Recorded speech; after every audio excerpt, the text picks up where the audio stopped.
If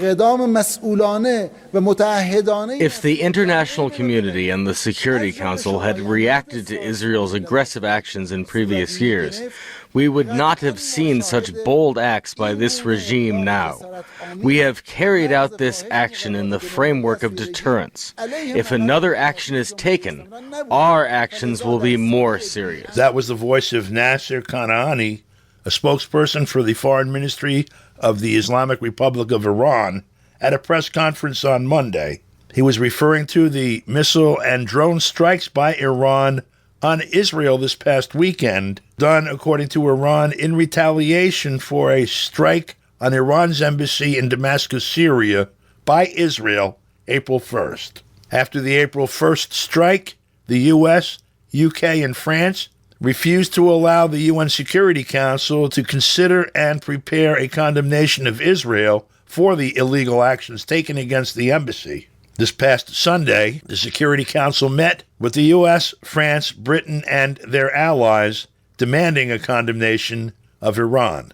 This was Russia's Foreign Minister, Vasily Nebenzia, at that Security Council meeting in New York on Sunday. Distinguished colleagues, when we met in this chamber on the 2nd of April so as to discuss the strike by Israel against the consular premises of the Islamic Republic of Iran, Damascus, we warned that what was needed was a strong and unified signal by the Council that such actions were unacceptable. We also warned that otherwise the risk of a repeat of such acts and the general escalation in the region would grow manifold. We even proposed a draft press statement by the Security Council, and this was put together on the basis of standards for such cases, depoliticized language.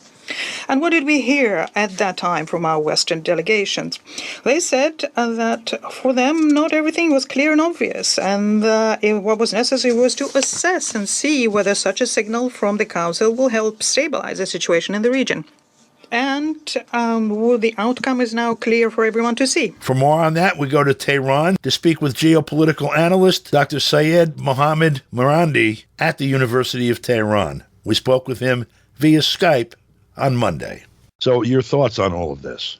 I think the Iranian response was inevitable.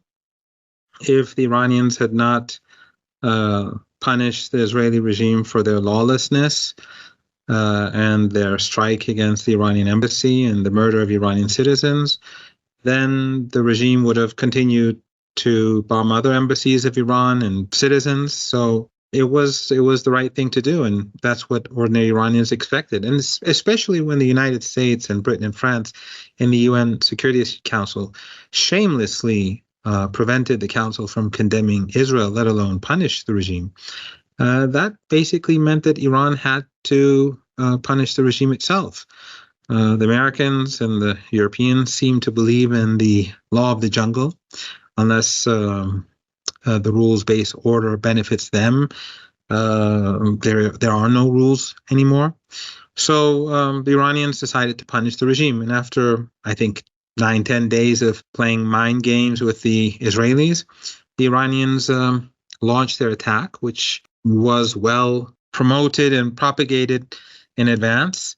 So the Iranians started the attack by sending a large number of very cheap drones, old Iranian drones. None of it's new technology. None of them were new or of the latest Iranian technology. They each costed maybe $10,000. And those drones forced the Israelis and the Americans to spend, through those drones and a number of old missiles that were also in stock, the Iranians forced the Israelis and the Americans to spend over $1.3 billion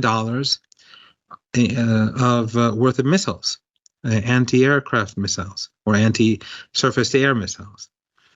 And I think the Iranians probably in all spent maybe $10 million or so for this operation. So they imposed heavy costs on the West. They depleted Israeli stocks and also they gained huge intelligence because the West and Israel were using their best technology.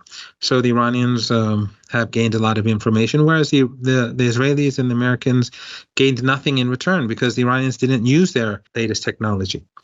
After those drones and those older missiles, the Iranians fired a number of other missiles, more advanced, not the most advanced that Iran has. I think something between 10 and 20. And they fired them at two targets, one in the south, an air base where the F-35s are stationed and where they carry out the genocidal attacks in Gaza and where they flew to bomb the Iranian embassy.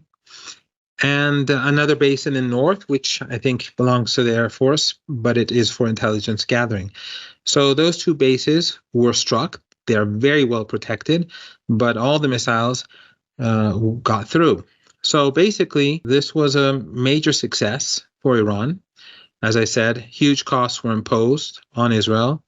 Iran gained a lot of information. The Israelis gained nothing. It was very inexpensive for Iran to carry it out. And ultimately, the Iranians hit the two targets, the very well-protected targets that they wanted to hit. And while the West wants to pretend that Israelis scored a success or they scored a success, it's quite obvious what happened. And also, more importantly even, is the fact that the Iranians changed the equation. The Iranians told the Israelis and the West that from now on, if Israel strikes Iranians anywhere, doesn't matter if it's in an embassy or somewhere else, Iranians will hit back directly. So this is new. And so therefore, the Israelis can no longer attack Iranians in Syria like they did before. If they do, Iran will strike them immediately and they'll hit them very hard. So the Israelis will be forced to limit their operations in Syria.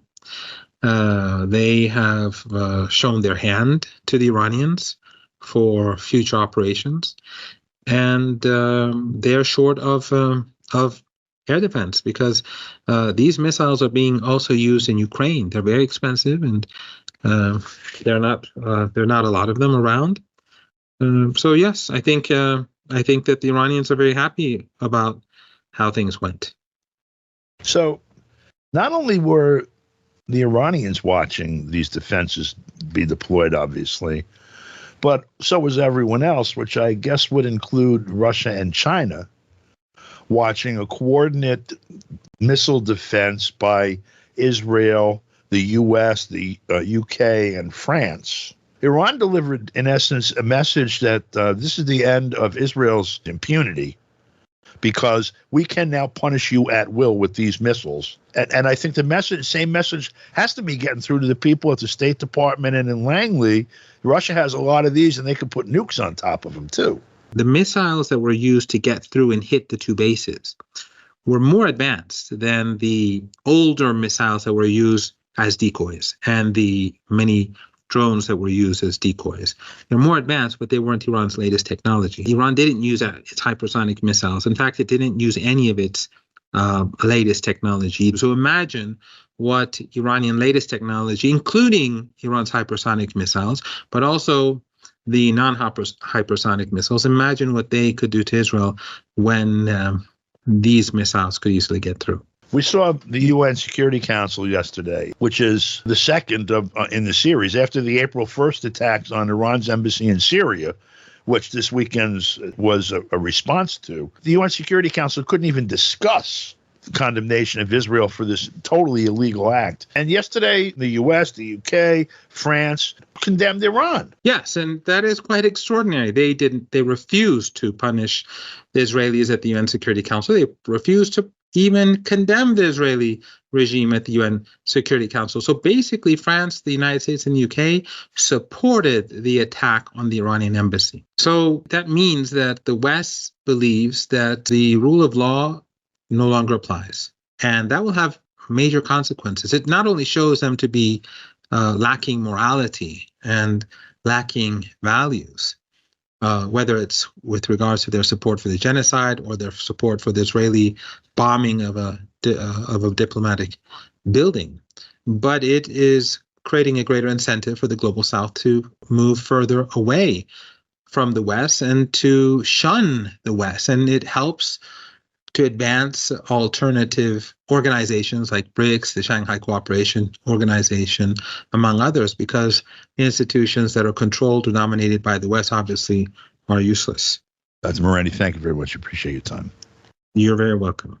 For KPFK, I'm Don DeBar.